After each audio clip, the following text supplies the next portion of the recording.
ان موضوعات پر تحقیق اور مکالمہ کر رہے ہیں، تاہم زیادہ لفظی تشریحات خاص طور پر انسانی ارتقاء کے معاملے میں کچھ حلقوں میں اب بھی مزاحمت کا باعث بنتی ہیں۔ مشرقی مذاہب جیسے ہندو مت اور بدھ مت، ان کا زاویہ نظر کیسا ہے؟ ذرائع بتاتے ہیں کہ وہاں تصادم کی نوعیت کچھ مختلف ہے۔ عموماً وہاں براہ راست ٹکراؤ کم نظر آتا ہے۔ ہندو مت میں وقت کا تصور بہت وسیع اور چکردار ہے، کلپا جو اربوں سال پر محیط ہوتے ہیں۔ یہ تو جدید کائناتی اور ارضیاتی وقت کے پیمانوں سے زیادہ آسانی سے مطابقت رکھتا ہوگا۔ جی ہاں، نسبتاً زیادہ آسانی سے۔ پھر اتار کا تصور ہے، یعنی زندگی کی شکلوں کا بدلنا، اسے کچھ لوگ ارتقاء کے اصولوں سے ملتا جلتا سمجھتے ہیں۔ اور بعض اوقات یہ بھی کہا جاتا ہے کہ جدید سائنس دراصل قدیم ویدک حکمت کو ہی دوبارہ دریافت کر رہی ہے۔ جی، مشہور ماہر فلکیات کارل سیگن نے بھی ہندو کائناتی ٹائم سکیلز کا ذکر کیا تھا۔ اچھا، اور بدھ مت؟ بدھ مت میں چونکہ عام طور پر ایک خالق خدا کا تصور نہیں ہوتا، اس لیے بگ بینگ یا ارتقاء سے اس طرح کا تصادم پیدا نہیں ہوتا جیسا ابراہیمی مذاہب میں نظر آتا ہے۔ ان کا زور تو ذہن اور حقیقت کی تجرباتی تحقیق پر ہوتا ہے۔ بالکل، جو ایک طرح سے سائنسی طریقہ کار سے مطابقت رکھتا ہے۔ دلائی لاما نے تو کھلے عام سائنس میں گہری دلچسپی ظاہر کی ہے، اور یہاں تک کہا ہے کہ اگر سائنس بدھ مت کے کسی دعوے کو غلط ثابت کر دے تو بدھ مت کو سائنس کی بات ماننی چاہیے۔ مائنڈ اینڈ لائف انسٹیٹیوٹ جیسے ادارے بدھسٹ علماء اور سائنسدانوں کے درمیان کئی دہائیوں سے مخالفے کروا رہے ہیں۔ یہ تو بہت دلچسپ ہے۔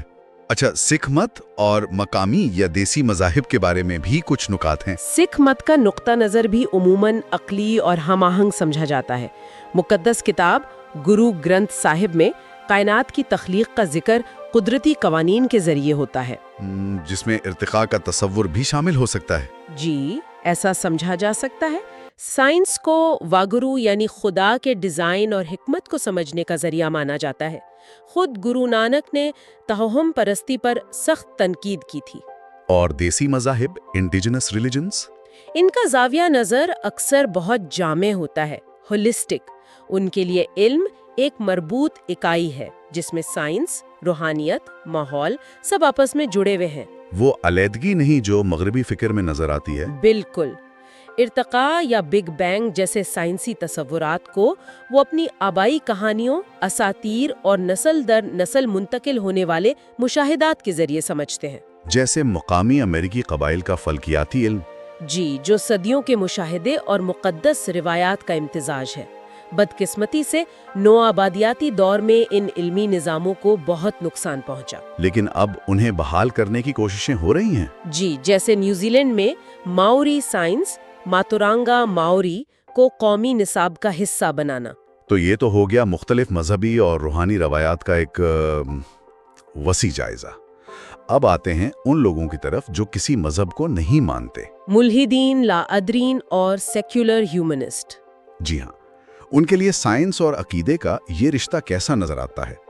ذرائع کے مطابق ان کا بنیادی نقطہ یہ ہوتا ہے کہ قدرتی دنیا کو سمجھنے کا سب سے قابل اعتماد طریقہ، بلکہ اکثر واحد درست طریقہ، سائنسی طریقہ کار رہی ہے۔ اور عقیدہ جو ان کے نزدیک بغیر ثبوت کے یقین یا وحی پر مبنی ہے، وہ سائنس کے عقلی اور شواہد پر مبنی رویے سے بنیادی طور پر مختلف ہے اور اکثر متصادم ہے۔ بالکل، خاص طور پر وہ مفکرین جنہیں نئے ملحدین کہا جاتا ہے، جیسے رچرڈ ڈاکنز یا مرحوم کرسٹوفر ہچنز۔ وہ تو سمجھتے ہیں کہ یہ تصادم ناگزیر ہے۔ جی، اور ہونا بھی چاہیے۔ وہ عقیدے کو بغیر ثبوت کے یقین کہتے ہیں اور اسے سائنسی سوچ کا دشمن قرار دیتے ہیں۔ ان کا موقف ہے کہ مذہب اکثر ایسے دعوے کرتا ہے جو سائنس غلط ثابت کر چکی ہے، اور جہاں جہاں سائنس آگے بڑھتی ہے مذہب کو پیچھے ہٹنا پڑتا ہے۔ اسی سے جڑی وہ تنقید ہے گاڈ آف دا گیپس کی۔ ہاں، خدا خلا کو پر کرنے والا، مطلب یہ کہ تاریخ میں جب انسان کسی چیز کو سمجھ نہیں پاتا تھا، بجلی کیوں کڑکتی ہیں، بیماریاں کیوں آتی ہیں، زندگی اتنی پیچیدہ کیوں ہے، تو وہ اس کی وضاحت کے لیے خدا کا نام لے لیتا تھا۔ اور جیسے جیسے سائنس نے ان خلاؤں کو پر کیا، خدا کے لیے جگہ کم ہوتی گئی۔ ناقدین کا خیال ہے کہ یہ سلسلہ جاری رہے گا۔ تو کیا ان کے نزدیک سائنس خود ایک مکمل عالمی نظریہ فراہم کر سکتی ہے؟ بہت سے غیر ماننے والوں کے لیے سائنس جب انسانیت پسند فلسفے